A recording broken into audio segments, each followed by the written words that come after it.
आज इस वीडियो में हम बात कर रहे हैं वर्कशीट 3 क्लास 10 जो कि 9/7/21 यानी 9 जुलाई 2021 को डायरेक्टरेट ऑफ एजुकेशन की ओर से हमें दी गई है। और इस वर्कशीट का टॉपिक है linear equation in two variable solution and graphical representation. क्या नाम है इसका? हिंदी क्या हुई? Linear equation of two variable, दो चर वाले रैखिक समीकरण, सॉल्यूशन उनका हल करना एंड ग्राफिकल रिप्रेजेंटेशन। तो अगर आपने मेरी वीडियो इस लीनियर इक्वेशन की देख रखी होगी तो ये सारी बातें आपको एक जो है लगेगा कि हम रिवाइज कर रहे हैं। उन्हीं बातों में से छोटी छोटी बातें पूछी गई हैं, बहुत आसान आसान सी छोटी छोटी बातें पूछी गई हैं। चलिए मैं बिल्कुल शुरू से शुरू कर देता हूँ इसे। तो पहले समझ लीजिए कि लीनियर इक्वेशन और फिर वेरिएबल। वेरिएबल क्या होता है? जैसे वेरिएबल हम x और y से डिनोट कर देते हैं। जैसे हमने लिख दिया 2x plus 3y equal to 4। ठीक है, तो ये 2x plus 3y equal to 4 ये क्या है? Linear equation of two variable है। क्यों है? इसलिए है क्योंकि इसमें जो वेरिएबल हैं कौन है? x and y। वेरिएबल कौन है? वेरिएबल हैं हमारे x और y। x और y वेरिएबल हैं। या अगर हम इस इक्वेशन को इस तरह से 4 को इधर ले जाएं तो ये हमारे पास हो गया 2x plus 3y minus 4 equal to 0। तो 2x plus 3y minus 4 equal to 0। ये क्या बन गया? हमारा linear equation of two variable. तो अब इसमें x का जो मल्टीपल है वो क्या है? 2। मल्टीपल यानी x का गुणांक क्या है? 2। y का गुणांक क्या है? 3। और ये कहलाता है कांस्टेंट टर्म। अगर हम इसकी एक स्टैंडर्ड फॉर्म बना दें, ऐसे लिख दें ax plus by plus c equal to 0, तो ये कहलाता है स्टैंडर्ड फॉर्म, मानक रूप of linear equation in two variable. अब यहाँ पे क्या है? हम a से डिनोट कर रहे हैं। a क्या है? a है multiple of x। Multiple of x Hindi में कहेंगे x का गुणांक। ठीक है, और b क्या है? b है multiple of y। Multiple of y यानी y का गुणांक है कौन? b। और c को हम कह देते हैं कांस्टेंट टर्म। क्या कह देते हैं इसे? कांस्टेंट टर्म यानी कि अचर पद। हिंदी में इसे कह देते हैं अचर पद। अब क्योंकि अगर ये एक कोई लीनियर इक्वेशन है, ठीक है, ऑफ टू वेरिएबल है, अगर हम इसका एक ग्राफ खींचें तो हमें क्या प्राप्त होता है? इसे हम लीनियर इक्वेशन इसलिए कहते हैं कि इस इक्वेशन का अगर हम एक ग्राफ खींचें तो हमें क्या प्राप्त होगी? एक स्ट्रेट लाइन प्राप्त होगी। क्या प्राप्त होगी? हमें एक सीधी रेखा प्राप्त होगी। इसलिए हम इनको linear equation of two variable कह देते हैं। तो अभी हम इसमें क्वेश्चन है तब उसको बताएंगे कि भाई क्यों कैसे प्राप्त होगी, अभी खींच के बतानी भी है इसमें। तो अब इसमें जो है क्वेश्चन है हमारे पास पहला कि प्लॉट द पॉइंट P40। क्या क्या करना है? P40, Q44 and R04। Now join OP, PQ, QR and OR। तो आपको ग्राफ ने पिछली क्लासों में ग्राफ खींचना सीखा था, ग्राफ पे पॉइंट्स को लगाना सीखा था। तो उसी का ये एक रिवीजन है कि भाई ग्राफ पे हम कैसे जो है लगाते हैं और ग्राफ में किस किस चीज़ को हम क्या क्या कहते हैं। ये सब बातें आपको ध्यान में ज़रूर होंगी। तो जैसे ये ग्राफ पेपर है, ठीक है, ये हमारा हो गया ग्राफ पेपर। अब ग्राफ पेपर पर जो हम एक हॉरिजेंटल लाइन खींचते हैं यानी क्षैतिज रेखा जो खींचते हैं उसको बोलो क्या बोलते हैं? जो क्षैतिज रेखा, ये जैसे मैंने खींच ली, ये आपका ग्राफ पेपर है और ये मैंने एक क्षैतिज रेखा इस पर खींच दी। चलो, एक हॉरिजेंटल लाइन, इसको हम कहते हैं एक्स एक्सिस। क्या कहते हैं इसका नाम? X axis. और जो वर्टिकल लाइन खींच दी यानी ऊर्ध्वाधर रेखा खींच दी इसको हम क्या कह देते हैं? एक्स एक्सिस या एक्स अक्ष। या हम हिंदी में कह देते हैं इसे एक्स अक्ष, ये तो सब बच्चों को पता ही है। और वाई एक्सिस कौन सा होता है? जो वर्टिकल लाइन होती है और इसके परपेंडिकुलर होती है, उसको हम कहते हैं वाई एक्सिस। क्या कहते हैं इसको? Y axis. सबको पता ही है ये बात तो। और दोनों जहाँ पे काटते हैं उसको हम काय से रिप्रेजेंट करते हैं? ओ से। और हिंदी में कहते हैं हम इसे मूल बिंदु, अंग्रेजी में कह देते हैं ओरिजिन। तो पहला क्वेश्चन है कि प्लॉट पॉइंट 40 पी। अब आपने 40 पॉइंट ड्रॉ करना है, तो 40 पॉइंट यानी 40, तो 40 का मतलब है कि हम एक्स एक्सिस पर तो चले 4, यानी हॉरिजेंटल लाइन पे कितना चले? 4, और वाई एक्सिस पे बिल्कुल नहीं चले, वाई एक्सिस की तरफ बिल्कुल नहीं चले। तो 4 1 2 3 4, और इधर नहीं चले तो ये 40, ये हमारा पॉइंट क्या हो गया? 40, और इसको नाम दे दिया इसने पी। क्या नाम दे दिया इसको? पी। फिर दूसरा पॉइंट कहता है क्यू। क्यू कितना? 4 4। अब 4 4 कैसे चलेगा भाई? इधर चले हम एक्स एक्सिस पे चले 4 1 2 3 4, और वाई एक्सिस पे भी हम कितना चले गए? 1 2 3 4। तो ये जो पोजीशन आई, ये पोजीशन कहलाई, ये पॉइंट कहलाया हमारा क्यू, और इसे हमने क्या बनाया? 4 4। तीसरा पॉइंट कहता है आर। आर बनाना है क्या? 0 4। और 0 4 का मतलब है कि इधर हम नहीं चले, इस साइड में एक्स एक्सिस पे हम बिल्कुल नहीं चले। तो और किधर चले हम? वाई एक्सिस की तरफ कितना चले? 4 सेंटीमीटर चले, 1 2 3 4। तो ये जो पॉइंट है जिसका नाम है आर, और इस आर को कोऑर्डिनेट हो गए 0 4। आपको याद करा दूं कि जैसे ये क्यू पॉइंट है, इसके कोऑर्डिनेट हैं 0 4 4। इसमें ये पहले वाले को हम क्या कहते हैं? भुज, एबसीसा। और इसे दूसरे वाले को कहते हैं कोटि। कोटि यानी ऑर्डिनेट, और दोनों को मिला करके कहते हैं कोऑर्डिनेट। अब इसमें ज्वाइन ओ पी क्यू। अब ये कहता है भाई ओ पी को मिलाओ, ये तो मिली हुई है ही हमारे पास। पी क्यू को मिलाओ। पी से क्यू को आपने मिला दिया, चलिए मिला देते हैं भाई। ये पी से क्यू को हमने मिला दिया, ये मिला दिया हमने पी से क्यू को। फिर क्या कहता है? क्यू आर को मिला दो भाई। क्यू से आर भी मिला दिया, चलिए क्यू से आर भी हमने मिला दिया, ये मिल गया क्यू से हमारा आर। ठीक है, अब क्यू से आर मिल गया। Now join O P P Q Q R O R. Write the type of the figure you get. अब बताइए कि आपको ये जो फिगर मिली, ये क्या चीज़ मिली? तो आपको क्या दिखाई दे रहा है? सारे एंगल कितने के हैं इसके? 90 डिग्री के हैं। और ये चारों साइड कितनी हैं? चारों साइड भी हमारी 4 4 सेंटीमीटर की हैं। तो ये फिगर क्या हो गया? स्क्वायर हो गया। तो आंसर इसका क्या लिख जाएगा? कि वी गेट ए स्क्वायर। क्या लिख देंगे? We get a, right the type of the figure you get. तो we get a square figure on joining point O P P Q Q R and O R. तो यानी पहले में ये graph बना देंगे, और ग्राफ बनाने के साथ साथ उस पर हम क्या लिख देंगे? वी गेट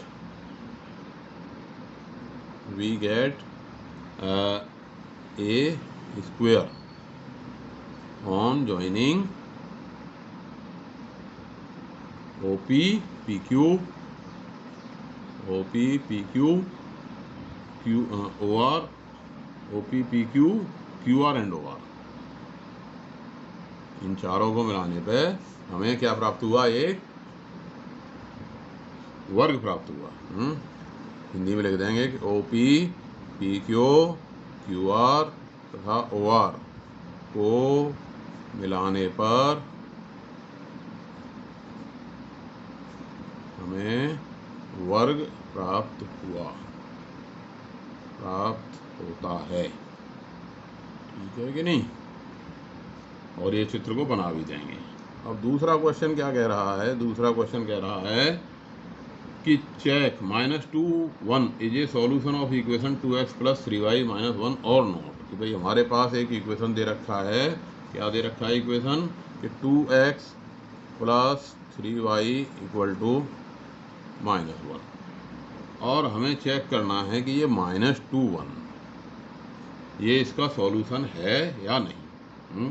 चेक, हमें जांच कीजिए कि ये -2 1 2x + 3y = -1 का एक सॉल्यूशन है कि नहीं। तो ये सॉल्यूशन क्या होता है? सॉल्यूशन ये होता है कि अगर हम x की जगह पे -2 रखें, x की जगह पे क्या रखें? एक्स की जगह पे, क्योंकि ये हमारा क्या है, और जो एबसीसा भुज, ये क्या है, भुज, और ये क्या है, कोटि। और हम वैसे बोल देते हैं कि ये हमारा क्या है, एक्स और ये है वाई।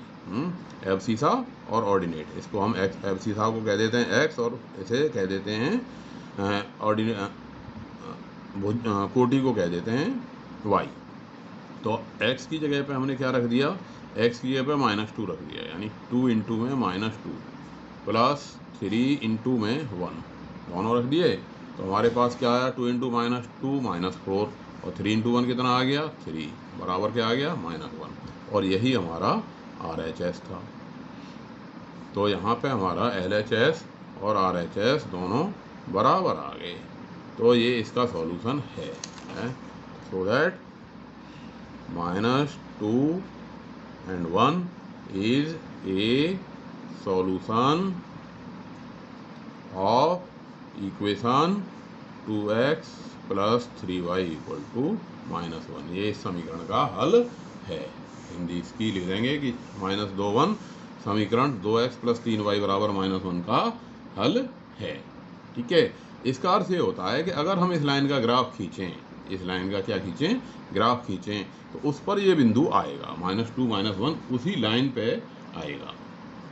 तीसरा सवाल क्या कह रहा है भाई, तीसरा सवाल कह रहा है what is the constant of the equation -7x + 2y। ये बहुत छोटा सा सवाल पूछा है इसने, -7x + 2y -15 = 0, ये हमारा इक्वेशन है। और इसकी तुलना हम किससे करते हैं, ax + by + c = 0 से करते हैं।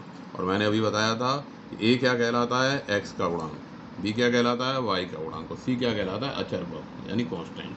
अब इसने पूछा भाई कांस्टेंट क्या है, what is the constant of the equation, इस समीकरण का अचर क्या है।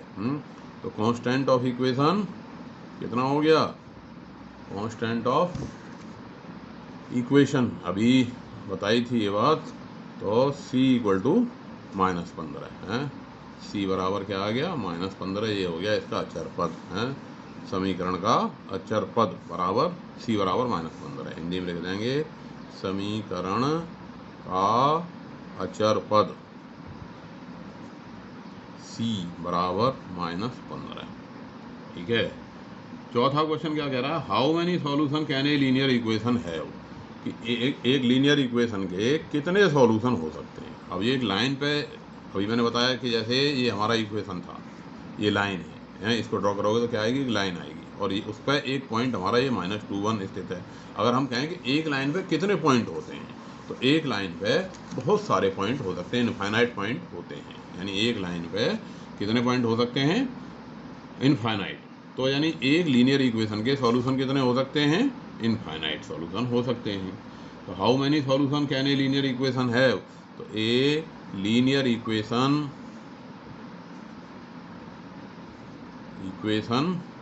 Can have infinite many solution,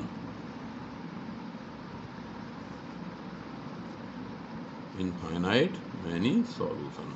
आपने अगर मेरी वीडियो देख ली होगी तो ये सारी बातें उसमें बता रखी हैं, तो उन्हीं को मैं यहाँ रिपीट कर रहा हूँ, ये छोटे उसी में से। ए linear equation can have infinite many solution, यानी एक रैखिक समीकरण के एक रैखिक समीकरण के कितने हल होते हैं, इनफाइनाइट, क्योंकि उस पर एक लाइन पे इनफाइनाइट पॉइंट होते हैं, इसलिए इसके इनफाइनाइट सॉल्यूशन हो गए।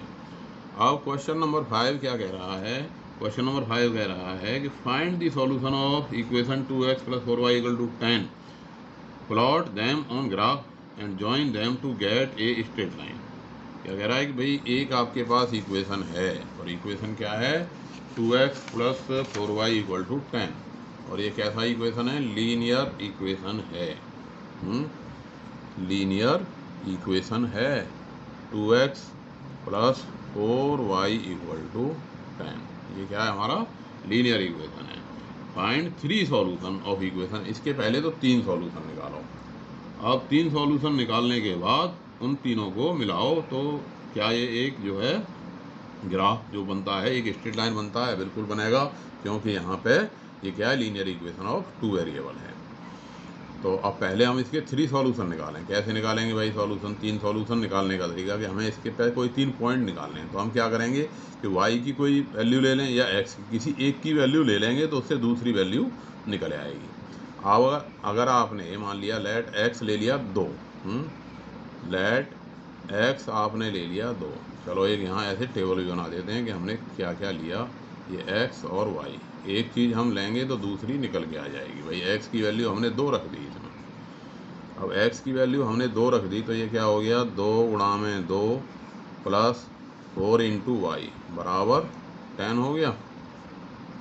अब 2 दूनी 4, अब 4y इक्वल टू 10 माइनस कितना 4, यानी ये आ गया 6। यानी y की जो वैल्यू आई, y की वैल्यू कितनी आ गई 6/4 यानी 3/2 या 1.5। तो y की वैल्यू कितनी आ गई 1.5। अगर इसमें हम x इक्वल टू 0 ले लेते, क्या ले लेते, x equal to 0, let x equal to 0 ले लिया, x इक्वल टू 0 ले लेते तो ये क्या हो जाता, 2 गुणा में 0 प्लस 4y बराबर 10। ये तो 0 ही हो गया, यानी y आ जाता हमारा कितना 10/4। 10/4 कितना हो गया 2.5। तो अगर हम x 0 ले लें तो ये y कितना आ गया हमारे पास 2.5। ठीक है। और मान लिया x की वैल्यू हम जो है ले लें क्या -1, कोई जरूर मतलब जो जैसे हमने x इक्वल टू ले लिया -1। अब -1 ले लिया और -1 डाला तो इससे क्या हुआ भाई 2 इंटू में -1 प्लस 4y बराबर 10। तो 4y बराबर कितना हो गया 2, ये हो गया -2 प्लस 4y इक्वल टू 10, यानी 4y इक्वल टू हो गया हमारे पास 10 प्लस 2 बराबर 12, यानी y बराबर 12/4 यानी 3। यानी अगर हमने x की वैल्यू -1 ली तो y की वैल्यू कितनी आ गई 3 आ गई। अब जरा इन 3 पॉइंट को हम ग्राफ पेपर पे लगा करके देखते हैं। ठीक है, तो ग्राफ पेपर पे अगर हम 3 पॉइंट्स को इनको लगा के देखें तो हमारी क्या पोजीशन बनेगी, ये जरा देखते हैं। ये हमारा ग्राफ पेपर है और ये हमारे पॉइंट हैं। ऐसे पहले हम लाइन के पॉइंट बनाएंगे, इन पॉइंट को फिर इस पर ड्रॉ करेंगे। तो चलिए लगा देते हैं। अब ग्राफ खींचने के लिए सबसे पहले हम क्या करते हैं, एक्स एक्सिस और वाई एक्सिस दो खींच देते हैं। एक्स एक्सिस क्या बताया था क्या होता है, जो हॉरिजेंटल लाइन होती है उसको हम क्या कहते हैं एक्स एक्सिस, और जो वर्टिकल लाइन होती है वर्टिकल लाइन को क्या कह देते हैं वाई एक्सिस। ये तो सब बच्चों ने बहुत 9th में भी किया है, पहले भी किया ही है। तो ये हो गया हमारा एक्स एक्सिस और ये आ गया हमारे पास वाई एक्सिस। ओके, अब हमारे पास पहला पॉइंट था 2 and -1.5, 2 and 1.5। तो हम एक्स एक्सिस पे कितना चले 2 चले, 1 2, और 1.5 चले कहाँ वाई एक्सिस पर 1 और 1.5। ये हो गया हमारा पॉइंट 2 and 1.5। ये क्या है हमारा ओरिजिन 2 and 1.5।